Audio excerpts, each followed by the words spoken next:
You know who it is, the horror flick digger did Super Six Big Mitch. It would be cool if the echo, huh? And I'm kicking in doors with 03 O's, and I'm bringing 28 101s because we Vegas sons. It's the Chronicles, and you in the Meadowlands. Yeah, you in the Meadows, man, and you already know what time it is, right? Yeah, Hubba Dub, Swang, 22-inch gold, dang a dang, Bolo Yang, bang! Y'all can't hang. Nah. Welcome to Vegas Chronicles, man, with the Super Six host of the most, Big Mitch. And today, like any other day, you know what we do. Come on, man. Don't act like y'all new to this, man. No additives, no preservatives.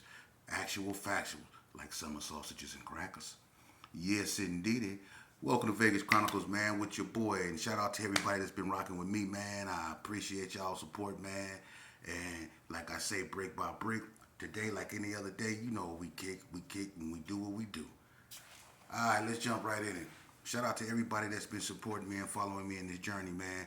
I got a lot of great things ahead, man. But let's jump right in it, man.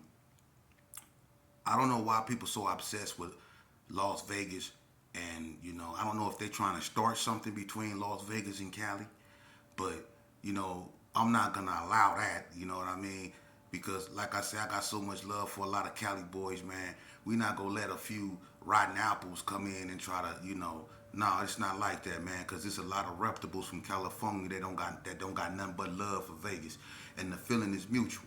You know what I'm saying? But let me correct somebody. Listen, man. Yeah, California is responsible for the Crip and Blood handle. No matter where it's at, we even in Las Vegas, New Jersey, wherever. If it's Crip or if it's Blood at the end of it, that's Cali. We get it. But notice this here, man.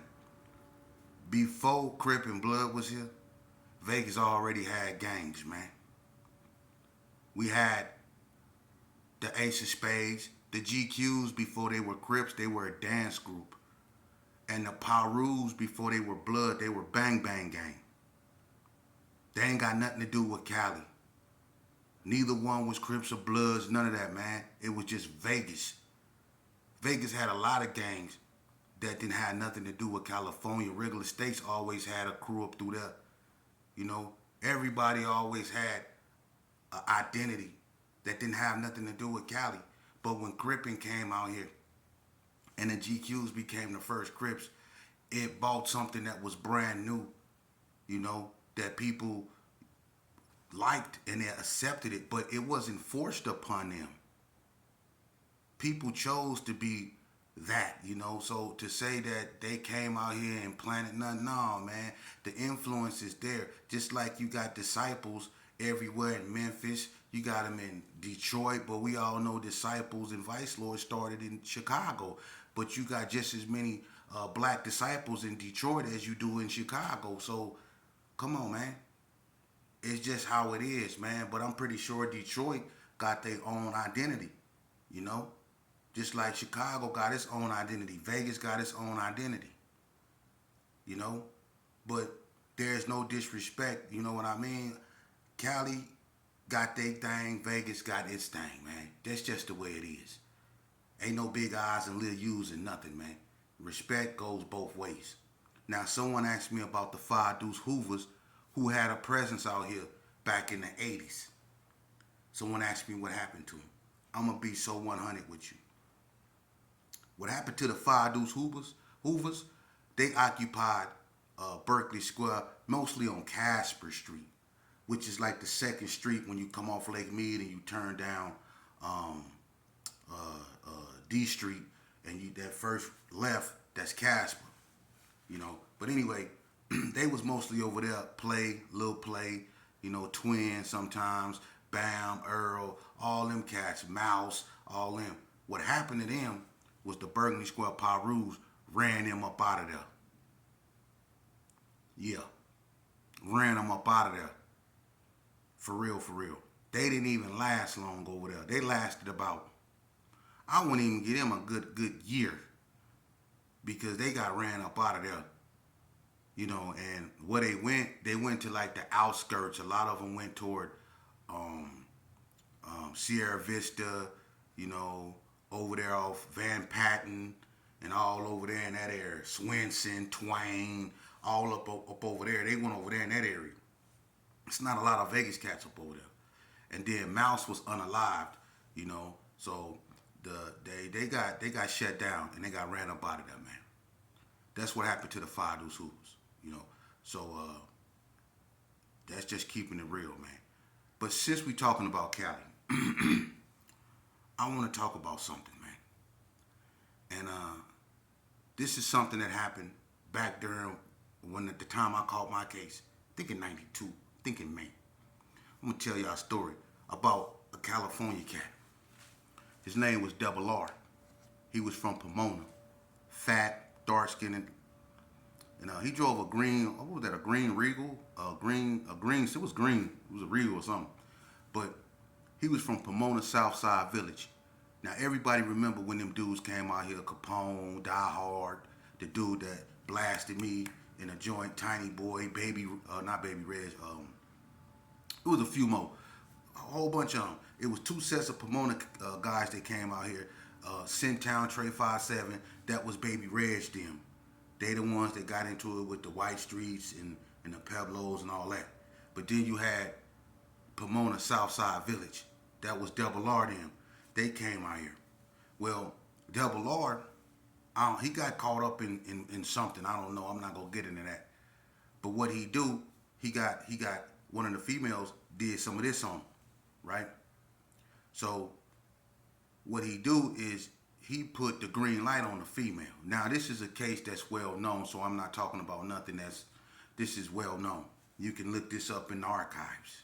So what he do is he sent some dudes at the female, but the female stayed with, a few other chicks. I'm not gonna put their names out there because, the families and stuff like that, because this was brutal, man. And what he do, one of the females that was up in the house, right, they was messing with these other two dudes. One of the cats was from 60. So you had three females that stayed in the house, right? And you had two dudes that used to be over there, right? One of the dudes was from 60s. I know him, right? So, but one of the females that stayed in the house supposed to have told on Double R. So he sent some cats up over there. So 4 cats come over there one day. And the 60 dude and his partner was up over there. So they come over there. It was 4 of them. And 2 of them, was anti-60. So they got into it. But they really come over there for that girl that told on Double R. But, cooler heads prevailed. The females wouldn't let them fight her because they was actually trying to fight the girl and all that. They was threatening and all that, right? So they end up leaving, right? So later on, one of the cats that came over there, he sort of like a family friend. Even one of the little babies knew him. I'm going to just say she called him Ray, right? So Ray was one of the 4 guys that came over there and confronted him. He one of Double R boys. So what happened was later on that day, Ray called. The girl answered the phone. The girl that actually, the apartment that they were staying in, she was the one of the 3 girls that owned the apartment, right? So he talked to her. And he told her basically, yeah, one of your homegirls up in that house, told on the homie, you need to go on and get away from her because, something bad gonna happen basically. So the girl went back and told her partner, hey, what he talking about? You done told on such and such and woo woo. The girl brushed it off like, they been threatening me. They been saying I've been telling she wasn't taking it serious. Now, when this happened, it was around the time the Rodney King verdict was going on. So all the law enforcement was positioned on the west side of Las Vegas. See, they were all on the west side of Las Vegas because y'all seen what happened during the Rodney King riots, right? Where all their manpower was focused on the Pacific area. And they waited for that. This happened in the Wardale apartments, right? And so what happened was later on that night, after he called, about 12 something, the female he talked to, she ended up leaving and going over one of her partner house, right? But she left her little daughter there. And her newborn, I think it was 18 months like 18 months old. She left them there. So she leave, right? So the boy Ray, he come over there, knock on the door. Somehow they let him in. When he come in, he positioned himself by the window. So his partner outside can see him. So when he get in there, he make a hand gesture, and his partner come in there because they left the door unlocked. His partner come up in there with that thing, right? Immediately, they tell one of the dudes, they unalive the dudes. Just put it that way. Then they went in the bathroom and unalived one of the females. Then they went in the bedroom and unalived the other female. Right? The little daughter the whole time in there while this is happening. Now, when they first came in, when Ray first came in, she knew who he was. But when the other dude came in after he gave him the signal, she didn't know who that dude was. So after they did what they did, the mama called back. Now the one that called back was the one that he told she should have got that girl out the house. So she called back. The baby answered the phone. And when the baby answered the phone, she tell the mama, everybody in here unalive. The mama, what? Everybody in here unalive. So it was a little baby and her in the house. So the little daughter took the little baby next door. Right? And that's how they convicted him.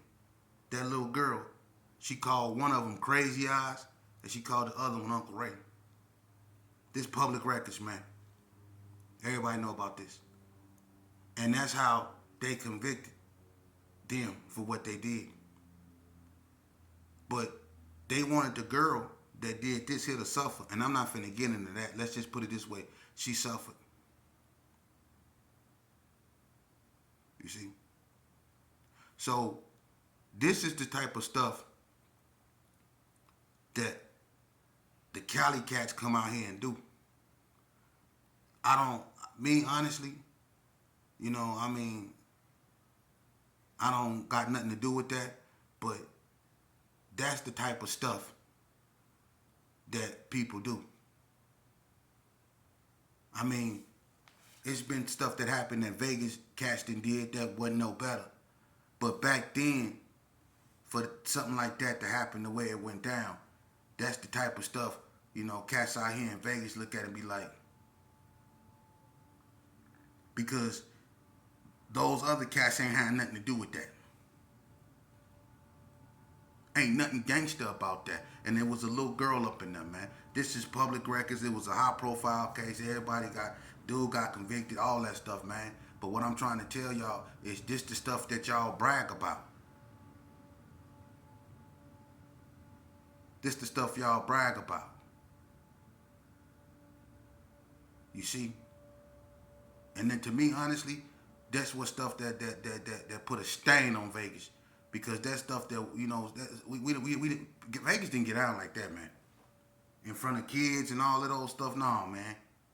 And anybody that condone that, man, you know what? That just shows you just how, I'm just say subhuman you are in your thinking. Because you never condone no stuff like that, man. But that's what happened. That's what took place out here.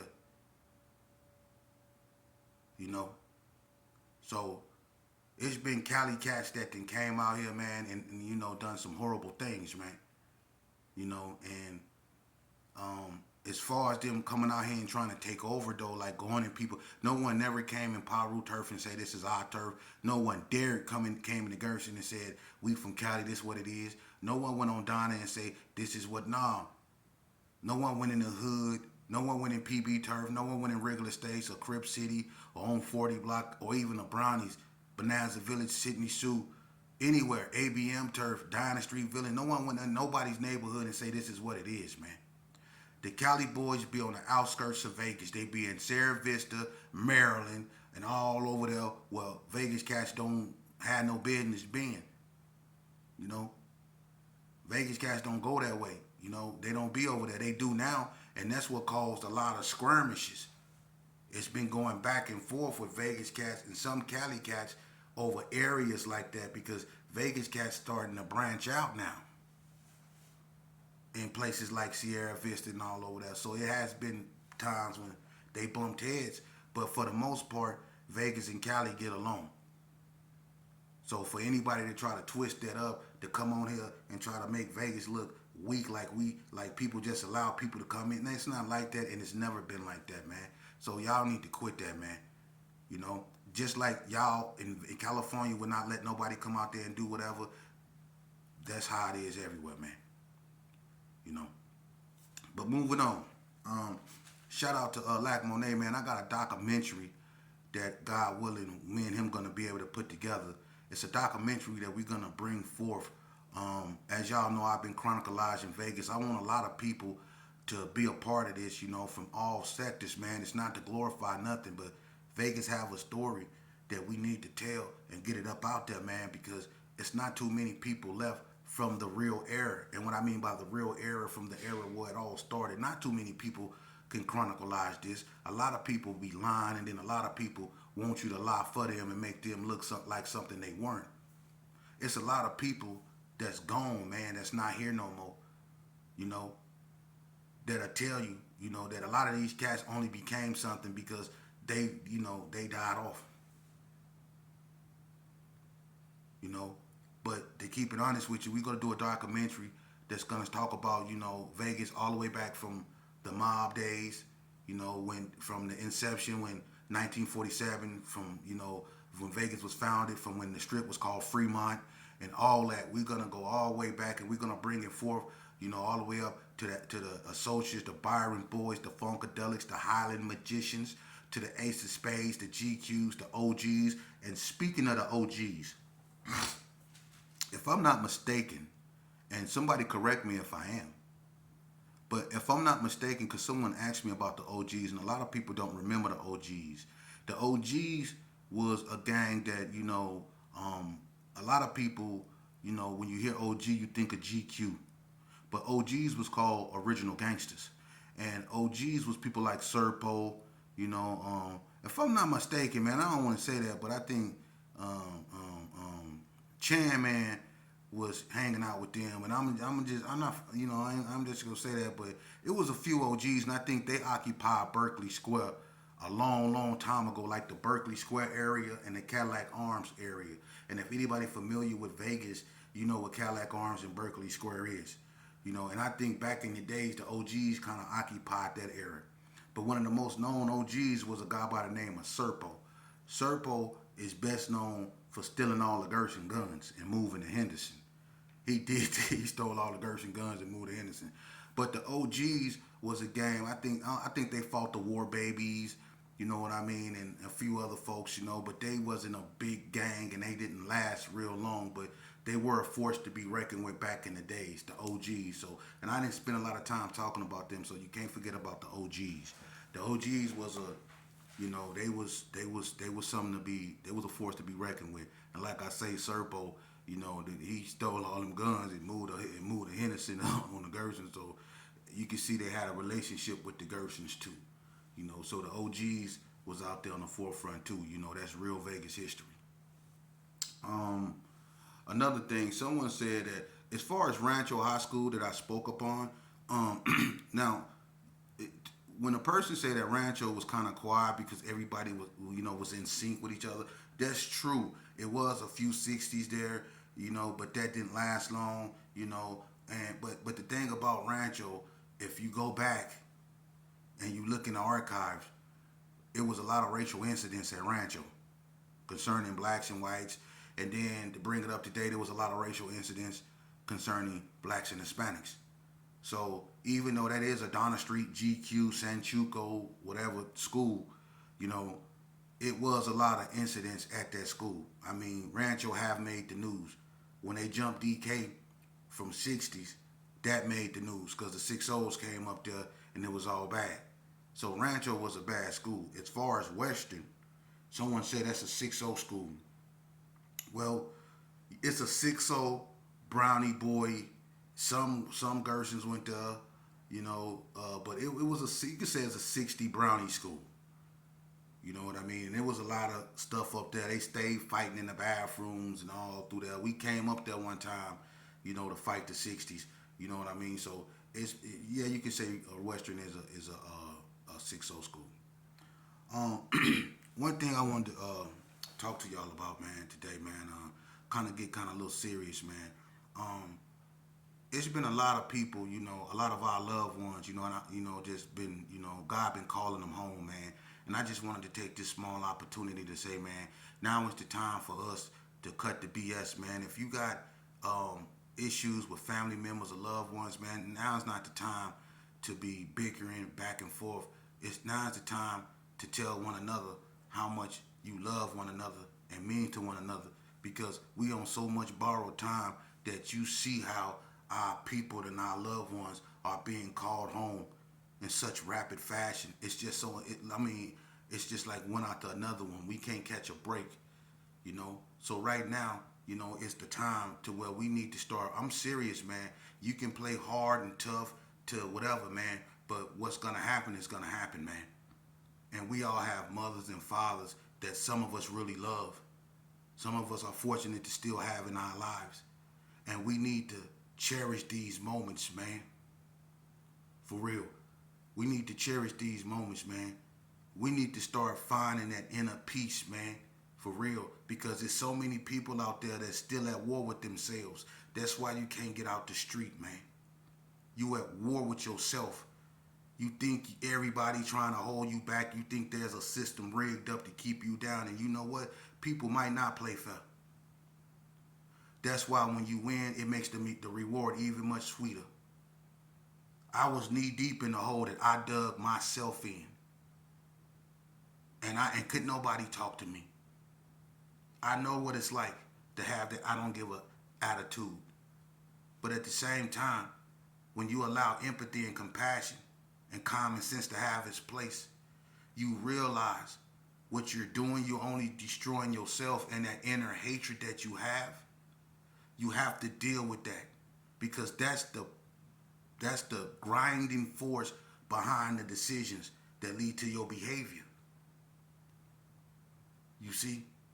So we as people, especially young black and brown men, and to the person that came on my platform and said that I changed my tune concerning Hispanics, look, get ye down, Satan. You're on the wrong platform, man, if you think you go provoke me into disrespecting people that didn't do nothing to me to disrespect. It's always an imbecile that want to come on your platform and be a sideshow. Well, this ain't the circus, bro, so you can go be a clown somewhere else. For real. I'm not going to diss all Serenos because a knucklehead go get up here and say something that he don't even believe, which is they run something. Don't nobody run nothing. Okay? when I used to be active and I was really with that life, I was a part of one of the biggest gang in Las Vegas.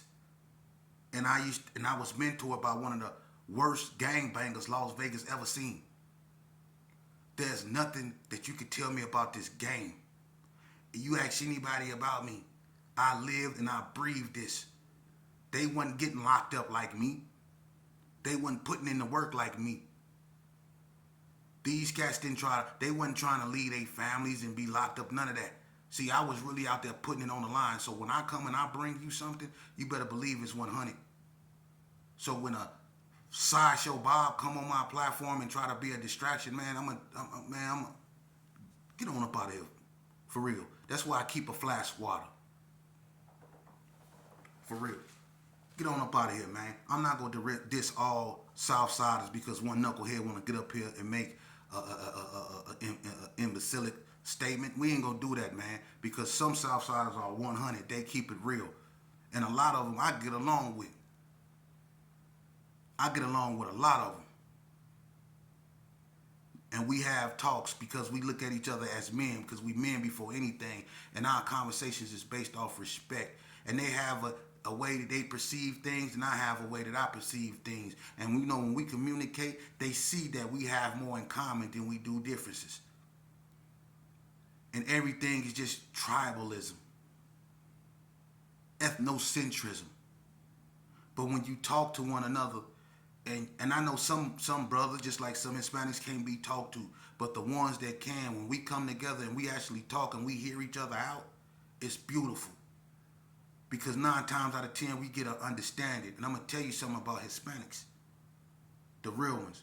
When one become your friend, you got a friend for life. That's one thing about them. When they become your partner, they become your partner for life. Ask anybody that ever been friends with and I'm gonna just say a real one. They your partner for life. So that's who I mess with, real ones. And it don't matter what color, creed you are, none of that, man. What define you is your behavior.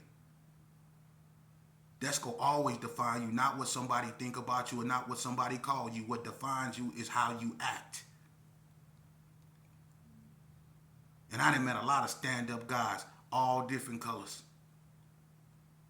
A-dubs, skins, all that. I was cool with them because we had a respect thing going. And then when we all huddle up and we talk, because I used to huddle up with all of them. We supposed to be enemies, but I used to huddle up with all of them, and we come up with the same conclusions, that we all been bamboozled and pit against each other. You see, we all done figured this out. And then we all realized that together we are more powerful than anything. You see? But you always got the knuckleheads who need conflict and commotion, because without that, without that distraction of conflict and commotion and chaos, see, they need that to distract them from who they really are, because without that, they're nothing. Without the conflict and the chaos, they're nothing. They need